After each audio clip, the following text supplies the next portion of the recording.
அப்படி நிக்க வச்சா அப்படி நிக்க வச்சா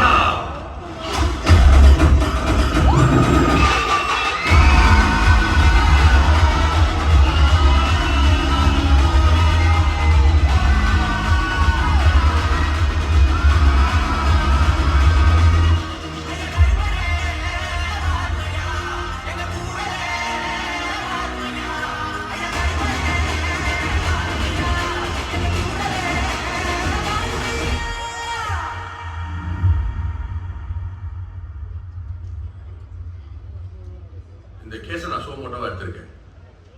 ஏன்னா இது நம்ம எல்லாருமே சம்பந்தப்பட்டிருக்க கேஸ். நம்ம பேய பார்த்தீங்களா, கட்டிங் சேவிங்லாம் பண்ணி ஆளே மாறிட்டாங்க.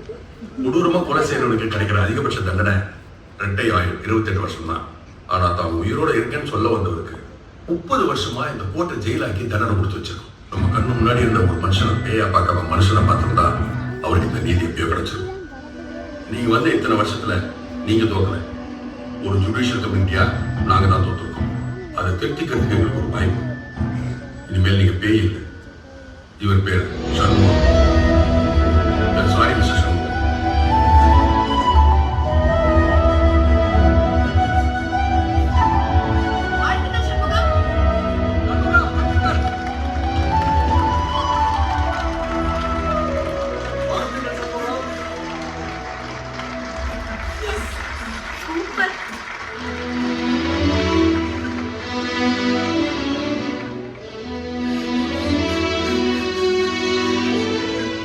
இதோ இதான் எங்க கோர்ட்.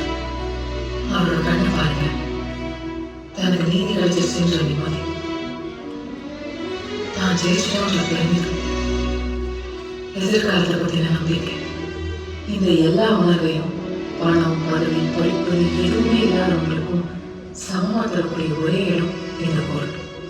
இந்த இடம் என்ன, இதோட பவர் என்ன, இதை வச்சு என்ன பண்ண முடியும்னு எப்போ எல்லாருக்கும் புரியுதோ அப்போ இந்த கடவுள் நம்பிக்கை இல்லாதவங்க கூட இருப்பாங்க.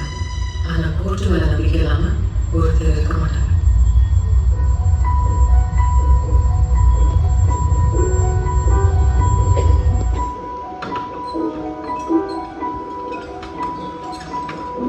ஒரு நிமிஷம்.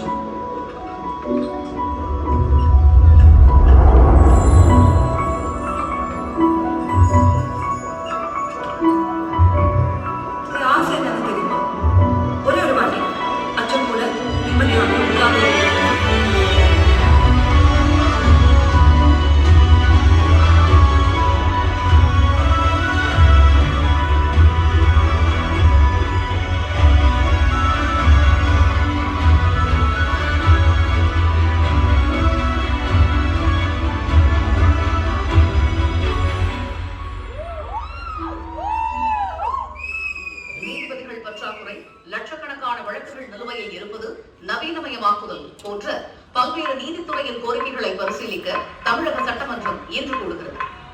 ஏதோ ஒரு கொற்ற சாமி வந்துருச்சு, அங்க எல்லாம் மாறிடுச்சுன்னு சொல்றீங்க. ஆனா மத்த கொற்றுக்கெல்லாம் சாமியா வருவாங்க, நம்ம தானே பண்ணணும். இதையெல்லாம் கேட்டுதான் நீதி அரசர்களும் வழக்கறிஞர்களும் கோரிக்கை வச்சிருக்காங்க. அவங்க கோரிக்கை உடனே நிறைவேற்றணும் எதிர்கட்சியான நாங்களாம் சேர்ந்து இந்த அரசுக்கு வலியுறுத்தணும். கொஞ்சம் நிறுத்துங்கய்யா. நீங்க கேட்ட கேள்விக்கெல்லாம் அரசு சார்பில் மாண்புமிகு சட்டத்துறை அமைச்சர் பதில் சொல்வார்.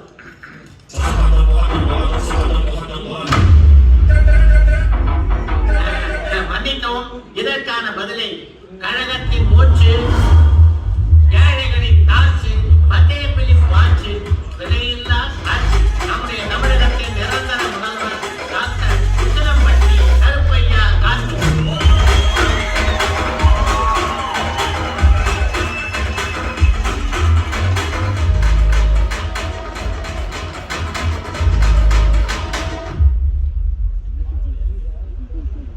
பேரவைத் தலைவர் அவர்களே, நிறைய நைட் எனக்கு தூக்கமே வராது. தமிழ்நாட்டை தனியா நம்ம மட்டும் எப்படி காப்பாற்ற போறோம்ட்டு. ஆனா எதிர்கட்சிகளுக்கு ஜனங்க வளர்கிற அக்கறையை பார்க்கும்போது தமிழ்நாட்டை காப்பாத்திடலாம் போல இருக்க. 1958 இருந்து இப்போ வரைக்கும் 8 முறை லா கமிஷன் அமைக்கப்பட்டிருக்கு. ஆனா ஸ்டேட் கவர்மெண்ட், சென்ட்ரல் கவர்மெண்ட் எந்த கவர்மெண்ட்டும் நீதித்துறை கேட்டதை பண்ணியே கொடுத்தது இல்லை. பரிசீலனையிலேயே வச்சிருக்காங்க.